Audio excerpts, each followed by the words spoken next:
Hello again, everyone, and welcome to WindyCityWebcast.tv. I'm Melissa Miller here, bringing you the latest in health headlines. Officials say that reported cases of the flu have decreased for the third consecutive week. This winter, we experienced what doctors said was the worst outbreak of this illness in the last decade. Thousands of people across the country have been treated for flu-like symptoms, and unfortunately, 64 children have died. Even though the risk is lowering from contracting this illness, you should also continue to protect yourselves by washing your hands several times a day. Chicago doctors are just a few of the doctors across the country that are starting to perform the new innovative surgery of donating an organ through one's belly button. Surgeons at Rush University Medical Center are now offering donors this option in hope that the number of people willing to donate a kidney for a loved one or stranger in need will increase. This new approach will leave an almost invisible scar, less pain, and a faster recovery.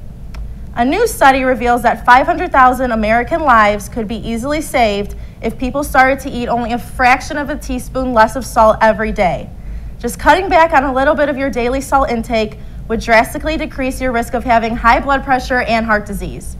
Doctors say that just 1,500 milligrams of sodium per day will keep the high blood pressure away.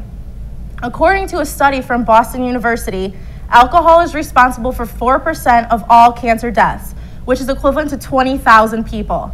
The study found that alcohol was linked to breast cancer in women and cancer of the mouth, throat, and esophagus for men.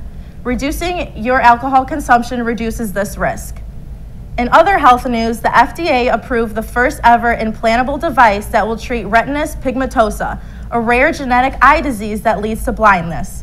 The device, which is named Argus II, was made by the Second Sight Medical Products Company in California.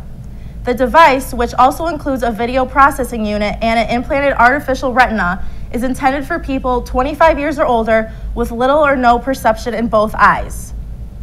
About 3 million Americans are allergic to peanut butter, and only 20% of children grow out of this allergy. A new study at Rady's Children's Hospital in San Diego may bring hope to these little kids.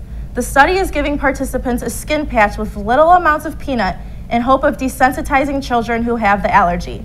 To participate, children must be healthy, at least 6 years old, and have had some kind of allergic reaction to peanuts.